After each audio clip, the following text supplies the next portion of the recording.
Сәлеметсіздер ме? Қош көрдік. Бүгінгі біздің тақырыбымыз доғалар мен хордалар. Доғаның ұзындығы, дөңгелек сектор және сегменттің аудандары. Шеңберлердің өзара орналасуы, шеңбердегі бұрыштар. Яғни біз күнделікті өмірде шеңберді көп көреміз. Дөңгелек сағат, велосипед дөңгелектегі тиындар және бүгінгі біз шеңбердің маңызды элементтері және олардың формулаларын үйренеміз. Бірінші бізде доға және хорда. Алдыңғы сабақтарда айтып өткеніміздей, бізде хорда дегеніміз мына бөлік. Ал доға дегеніміз шеңбердің екі нүкте арасындағы бөлігі, яғни шеңбердің бір бөлігі деп айтқанбыз. Ал хорданы шеңбердің екі нүктесін қосатын кесінді, яғни мына нүктемен мына нүктені, яғни I және J бізде хорда. Ал мына жердегі бөлігі ол доға. Ал бізде айтып өткеніміздей, мына жерді O центрі деп алдық, ал мынаны R, яғни радиусы деп алдық. Енді бізде доға екі түрге бөлінеді екен. Доға центрге жақын болса, кіші доға дейді. Мына жерді кіші доға деп алды. Ал ұзын бөлігін, мына аумақтың барлығын біз үлкен доға деп алады екенбіз. Ал доғаның ұзындығы, алдыңғы сабақтарда айтып өткеніміздей, L-ден альфа бөлінген 360 градус көбейтілген 2πr.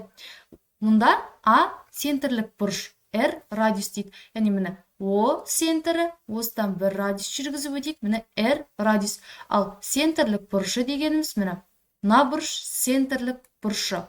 Ал мына жер бізде доға болып есептелінеді. Мысалы есеп шығарайық. R-ден 6 см, альфа тең 60 градус дейді. R бізде 6 см. Біздің мына жақтағыда R-міз ол кезде 6 см-ді құрайды. Тіпті біз мына жаққа да R сызсақ, бұл жерде 6 см-ді құрайды. Мұны алдыңғы сабақтарда айтып өткенбіз. Ал мына жерін біз альфа, яғни 60 градус деп аламыз. Енді бізге ұзындығы қанша дейді? Мына жердің ұзындығын сұрап тұр сонда. L сұрақ белгісі. Мына формулаға саламыз. L тең альфамыз 60 градус бөлінген 360 градус көбейтілген 2πr-дің орнында 6 тұр. Енді бізде мынау мен мынау қысқарады. Және бұл жерден бізден 6 шығады, осылайша 6 мен 6 қысқарып кетеді. Және сөйтіп бізде 2π қалады екен. Жауабымыз L-ден 2π болады екен. Енді сектор және сегмент аудандары. Сектор ауданы дейді. Сектор дегеніміз, біз алдыңғы сабақта айттық қой, пиццаның бір бөлігі деп. Осы жер бізде сектор болады. Және оның ауданы S-ден альфа бөлінген 360 градус көбейтілген 2πr квадрат. Ал сегменттің ауданы. Сегмент дегеніміз хорда мен доғаның арасындағы бұрышы мінеки. Осы жер сегмент, мына жер O деп қояйық, мына жерін R радиустері. S, яғни сегмент тең S сектор минус S үшбұрыш дейді. S сектор деп тұрғанымыз мына жерді айтып тұр. Және біздің S үшбұрышымыз, яғни ауданымызды біз осы сектордың үшбұрышының ауданынан алады екенбіз. Яғни S-ден альфа бөлінген 360 градус πr квадрат минус, мінекей осы жерді алып қойдық. Минус 1 бөлінген 2r квадрат көбейтілген синус альфа дейді. Енді осыға бір мысал есептерден шығарайық. Мысалы, R 6 см, альфа тең 90 градус, сектордың ауданын тап дейді. Мына жер O центрі, міне сектор осының S ауданын табу керек. Ал бізде мына жеріміз 6 см, 6 см. Біздің альфамыз 90 градус дейді. Мұна формулаға саламыз. Яғни S тең альфамыз 90 градус, 360 градус көбейтілген π көбейтілген бізде 6 деп тұр, яғни 6-ның квадраттаймыз 36 тең. Бізде 36 мен мынау қысқарып 10 қалады. 10 градуспен мынау 90 қысқарып кетеді деп бізде 9π болады екен. Яғни жауабы S сектор тең екен 9π-ға. Енді R-ден 6 см, альфа тең 60 градус, сегмент ауданын тап дейді. Мына жер бізде O центрі R, яғни 6 см. Мына жерде 6 см. Енді альфа деп тұр. Альфа мына жер 60 градус. Енді бұл бізде 60 градус болғандықтан мына беті де тең берілі үшбұрыш. Біздің формуламызда S үшбұрыш тең түбір асты 3 бөлінген 4 көбейтілген а квадрат. Осының орындарына қойып шығайық. S үшбұрыш тең түбір асты 3, 4 көбейтілген а квадрат деп тұр. Ол бізде R 36. 36 мен 4 қысқарып кетеді, 9 қалады. Сонда 9 түбір асты 3 болады екен. Енді біз S секторды табуымыз керек. Яғни S сектор формуласы бойынша мынаған сақ қоямыз. Бөлшек үстінде 60 градус, астында 360 градус, көбейтілген пи, көбейтілген 36. Біз номинал қысқарып кетеді, 10 қалады, және номинал қысқарып кетеді де, бізде 6 пи қалады. Демек, енді орындарына қоямыз. S сегмент тең 6 пи минус 9 түбір асты 3 болады екен. Енді шеңберлердің өзара орналасу. Екі шеңбердің орналасуы центрлер арақашықтығына байланысты дейді. Яғни мына аралыққа байланысты дейді. Мына арақашықтыққа, яғни R және R-ге. Ендеше біріншісі бізде қиылыспайды дейді. Үлкен R плюс R-дан.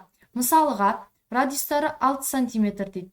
R тең 6 см және R тең 4 см. Центрлердің ара қашықтығы 12 см дейді. Яғни D бізде 12 см дейді.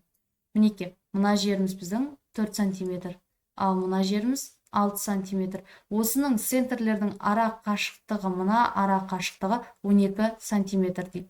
Демек, осыны біз қиылысады ма, қиылыспайды ма көрейік. Мына формулаға саламыз. D-ның орнында бізде 12 үлкен R плюс R дейді. Яғни 6 плюс 4. Демек, 6-ға 4-ті қоссақ, бізде 10 шығады. Біздің шеңберіміз қиылыспайды екен. Себебі 12 10-нан үлкен болып тұр. Ал біздің есебімізде не деп тұр? Үлкен болуы қажет делінген. Енді бізде сырттай жанасады дейді. Мына аралықты сырттай екеуі шеңбер бірін-бірімен жанасып тұр. Осы жерді сырттай жанасу дейді. Яғни формуласы D тең R плюс R-ға дейді. Мысалыға, радиустары 5 см. Мына аралық 5 см. Ал мына аралық бізде 3 см. Енді осының ара қашықтығы, мына ара қашықтығы 8 см дейді. Осыны дәлелдеуіміз қажет. R-міз 5 см, кішеріміз 3 см. Ал біздің центрлердің ара қашықтығы дысы 8. Енді орындарына қойып шығайық. 8 тең 5 қосылған 3 дейді. 5-ті 3-ке қоссақ 8 шығады. Сонда тең болады 8. Демек, біздің дәлелдедік. Енді үшіншісі қиылысады дейді. Яғни біздің екі шеңберіміз қиылысуы қажет. Мына аралық қиылысып тұр. Формуласы бізде, яғни модуль R минус R, модуль D үлкен R плюс R дейді. Енді соған бір мысал есеп қарастырайық. Радиустары 9 см деп. R тең 9 см, ал кіші R-іміз біздің 4 см. Ара қашықтығы D-сы 10 см болып тұр. Яғни, мына жеріміз біздің 4 см, мына жеріміз 9 см, ал осының ара қашықтығы 10 см құрап тұр. Біз бұны дәлелдеуіміз қажет. Формулаға қойып шығамыз. Модуль R, яғни 9 минус 4, кіші болу керек 10-нан, 10 кіші болу керек, яғни 9 плюс 4-тен. 9-дан минус 4 азайтсақ бізде 5 қалады, сонда 10 үлкен екен, ал кіші екен, бізде 9 көбейтілген 4, 13-тен. Демек, біз бұны дәлелдедік. Біздің екі шеңберіміз қиылысады екен. Енді төртіншісі іштей жанасады дейді. Мына шеңберді көріп тұрмыз ғой. Осының ішінде екеуі бірін-біріне жанасып тұр. Яғни, оның формуласы D тең модуль R минус R. Енді мысалы, радиустары 7 см дейді. Мынаның радиусы 7 см. Ал мынаның радиусы 2 см деп тұр. Ал осының центрлердің ара қашықтығы бізде 5 см дейді. Демек, R тең 7 см, кіші R тең 2 см, ал D ара қашықтығы 5 см. Енді орындарына қойық. 5 тең 7 минус 2. 7-тен 2-ні азайтқан кезде бізде 5 шығады. Сонда 5 тең 5. Біз екі шеңберіміздің іште жанасатындығын дәлелдедік. Енді ең соңғысы әрине бірінің ішінде орналасады дейді. мінекей бірінің ішінде орналасып тұр, ешқайда қиылысып тұрған жоқ, жанасып тұрған жоқ. Бірінің ішінде бір кіші шеңбер орналасып тұр. Мінекей, ал оның формуласы d, яғни бізден кіші болады екен r минус r-да. Ендеше бір мысал есеп, радиустары 8 сантиметр дейді. Мына үлкенінің радиусы 8 сантиметр. Ал мына кішісінікі 3 сантиметр екен. Осының центрлерінің ара қашықтығы, мына ара қашықтығы 2 сантиметр дейді. Демек, r 8 сантиметр, ал кіші r 3 сантиметр.